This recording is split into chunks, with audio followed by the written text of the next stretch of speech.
Hello दोस्तों, स्वागत है आपका आपके अपने YouTube channel great wealth with Atul में। मैं हूं आपका दोस्त अतुल गोयल। आज हम बात करेंगे IRFC Indian railway finance corporation की। अभी इसका रिसेंटली IPO आया और प्रीमियम के ऊपर जो है जो उम्मीद लगाई जा रही थी कि अच्छा ही IPO जाएगा, बट डिस्काउंट के ऊपर ये लिस्ट होता है और आप देख सकते हैं कि जो डिस्काउंट है वो ऑलमोस्ट 4% के आसपास था। तो आप देख सकते हैं India's first IPO listing of 2021 IRFC list at 4% discount over issue price, जो कि प्रीमियम की उम्मीद की जा रही थी कि अच्छे प्रीमियम्स के ऊपर निकलेगा, बट डिस्काउंट के ऊपर निकला है 4% के आसपास।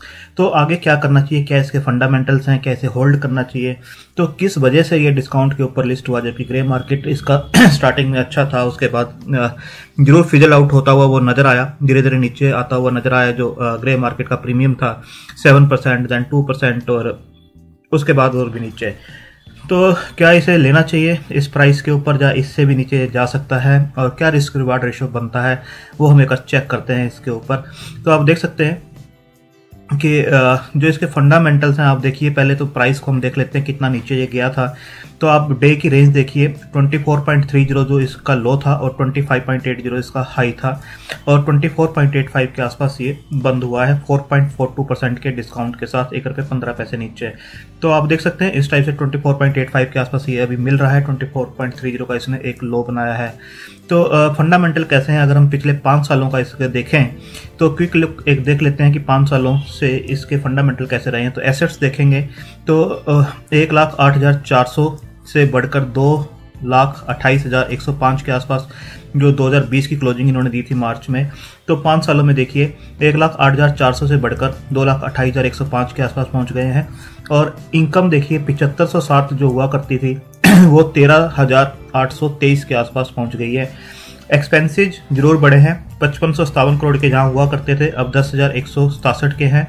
अगर प्रॉफिट आफ्टर टैक्स निकालें तो 848 करोड़ के आसपास का जो प्रॉफिट हुआ करता था 2016 में, 2017 में देखिए 921, 2018 में 2049 करोड़, यहाँ पर अच्छा जंप हुआ है, डबल से भी ज़्यादा। उसके बाद देखिए 2254 2019 में, और फिर देखिए अच्छा जंप यहाँ पर 3659 के आसपास। तो प्रॉफिट आफ्टर टैक्स देखेंगे 848 5 साल पहले जो हुआ करता था, अब जो है ऑलमोस्ट आपको 3659 के आसपास मिलेगा, यानी 4 गुना के आसपास का प्रॉफिट आफ्टर टैक्स जो है बढ़ा है। लॉन्ग टर्म डेट एक कंसर्न जरूर है इस कंपनी के लिए, बट ये काफ़ी लॉन्ग टर्म की है और इनके काफ़ी एग्रीमेंट्स पहले से साइन हैं। तो 75,892 का जो डेट था, देन 1,05,000, 1,34,000, 1,73,000, अब 2,44,425 के आसपास लॉन्ग टर्म डेट है इसके ऊपर। 75,000 से डेट भी जरूर बढ़ा है, बट प्रॉफिट्स जो है वो अच्छे बढ़ते हुए दिखाई दे रहे हैं, 848 से 3654। अगर इन फिगर्स को हम देखें CAGR में, तो एक quick glans at the financial performance of IRFC over the last 5 years highlights the robust growth displayed by the company. Within 5 years, the total income of the company showed a CAGR of 12.99%। जो company की income है 5 सालों में CAGR जो आया है 12.99% का निकल कर आया है। Profit after tax grew at a CAGR of 33.95%। जो प्रॉफिट आफ्टर टैक्स हैं वो 33.95% के आसपास से CAGR से बढ़े हैं। Also IRFC's total assets grew at a CAGR of 16.04%। तो यहाँ पर एसेट भी देखिए ओवर द 5 years जो है 16.04% के आसपास से वही भी बढ़ते हुए नजर आ रहे हैं। These are the phenomenal figures for the NBFC, while the long term debt also increased at a CAGR of 26.35%। जो डेट है वो भी जैसे मैंने आपको यहाँ दिखाया 75,000 से बढ़कर 2,44,000 के आसपास हुई है, तो 26.35% के CAGR से ये भी बढ़ती हुई नजर आ रही है। It can be attributed to IRFC business model, while it takes long term debt, it has a lease agreement with the MOR that ensures the repayment of the debt। तो इसमें घबराने की बात नहीं है, लॉन्ग टर्म डेट्स हैं और agreements पहले से ही साइन है MOR के साथ to ensure the repayment of the debt. तो IRFC का जो मॉडल है काफी यूनिक है, and comparison it is any industry venture will not be possible. However, the financial performance is indicative of the fundamental strength, making the IPO a good investment option। तो इस type से इनके fundamentals हैं, अच्छी growth है इसकी। और सबसे बड़ी बात है जो NBFC है तो NPA जरूर हम देखेंगे, नॉन परफॉर्मिंग एसेट्स कैसे हैं। Since 1986 IRFC has never had a non performing assets in its books. तो आप देख सकते हैं कोई भी इनका एनपीए नहीं है अपनी बुक्स के अंदर सिंस 1986 एनबीएफसी है, तो ये देखना काफी जरूरी रहता है। तो आप देख सकते हैं अगर इनकी स्ट्रेंथ को देखें तो आप देख सकते हैं IRFC has a low risk business model है due to the nature of its agreement with the MOR. अगर वीकनेस को देखें तो आप देखेंगे debt to equity ratio is very high since IRFC has a high long term debt. और जो business है वो totally the biggest weakness is the fact that IRFC primarily earns its revenue from Indian railway, therefore its growth like on date of the railway. तो आप देख सकते हैं इस टाइप का बिजनेस मॉडल है, ग्रोथ अच्छी है, वीकनेस और स्ट्रेंथ हर कंपनी के अंदर होती है, इसके अंदर भी वीकनेस है बट स्ट्रेंथ ज्यादा दिखाई देती है हमें। और इसके अंदर क्यों इसे खरीदना चाहिए, तो given that a muted listing investor can start accumulating RFC but need to hold the same for a long term. इसे 3 से 4 क्वार्टर यानी 1 से 1.5 साल के बीच में होल्ड करना चाहिए और ये अच्छे रिटर्न्स आपको निकाल के दे सकता है। डाउन इसलिए ये हुआ है क्योंकि कुछ तो मार्केट सेंटीमेंट ही डाउन थे पिछले कुछ दिनों से जब से इसकी लिस्टिंग आई है।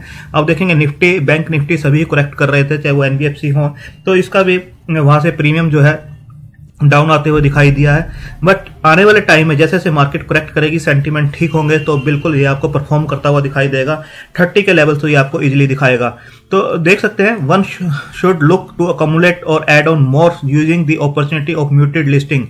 जिनको इसके शेयर्स नहीं मिले थे या जो लेना चाहते थे और बल्कि डिस्काउंट के ऊपर ये अब आपको मिल रहे हैं, 26 की जगह आपको 25 से भी ये नीचे मिलते हुए दिखाई दे रहे हैं। तो अगर ये आपको 24.3 जो इसने लो बनाया था उसके आसपास मिलते हैं तो बिल्कुल आपको इसे अकोमुलेट करना चाहिए। एक अच्छी कंपनी है और लॉन्ग टर्म के लिए इसे आपको पोर्टफोलियो में रखना चाहिए। Before adding investors should consider IRFC monopoly business strength. तो मोनोपोली बिजनेस है, cost plus margin business model with zero NPA risk. NPA जैसे मैंने आपको बताया जीरो एनपीए रिस्क है। Advance receival of lease rentals and sound asset liabilities management in railway infrastructure which are strong rational for the long term visible. तो आप देख सकते हैं काफी अच्छा बिजनेस मॉडल है, एनपीए जीरो है, ग्रोथ चाहे वो इनकम हो चाहे प्रॉफिट्स हो एसेट्स हो सभी आपको ग्रो करते हुए दिखाई दे रहे हैं। Investor should add the stock into portfolio in the range of 24 to 26। मैं बता रहा हूं आपको 24 के आसपास जाता है, कोई भी बाय डिप आती है तो बाय करना चाहिए इसे। मार्केट के सेंटीमेंट अभी नेगेटिव है तो अच्छे स्टॉक्स को बिल्कुल ऐड करना चाहिए, एक अपॉर्चुनिटी होती है लॉन्ग टर्म के लिए। IRFC might be in the focus in budget 2021 as allocation for railways might give a pleasant surprise with respect to the previous budget। तो बजट में भी इसके अंदर काफी कुछ निकल के आ सकता है, तो इसे बिल्कुल आपको ऐड करके चलना चाहिए। अब आपको इसकी फेयर वैल्यू भी हम देख लेते हैं एक बार। आप यहाँ देख सकते हैं इसकी जो फेयर वैल्यू मार्केट प्राइस के ऊपर निकाली गई, आप देख सकते हैं इंट्रिंसिक वैल्यू जो निकाली गई है current earning into 8.5 plus 2 into expected annual growth rate के हिसाब से निकाली गई है, जो कि इसका बताया जा रहा है intrinsic value of IRFC 1 lakh crore के आसपास की इसकी दिखाई गई है। अगर even if we deduct a margin of safety of 10% the intrinsic value of IRFC 90,000 के आसपास की निकाली गई है। As per the IPO structure the company has a market cap of 4633 crore only.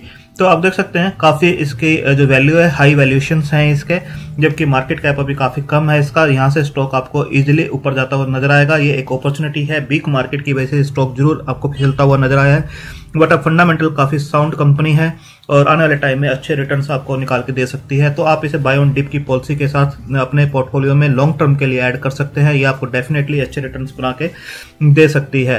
तो आप अपने फाइनेंशियल एडवाइजर से डिस्कस करके अपनी रिस्क टेकिंग कैपेसिटी और होल्डिंग कैपेसिटी के हिसाब से इसको कंसिडर कर सकते हैं और ये अच्छे वैल्यूएशन के ऊपर आपको बाय ऑन डिप करना है और लॉन्ग टर्म के लिए होल्ड करना है। थैंक यू, धन्यवाद।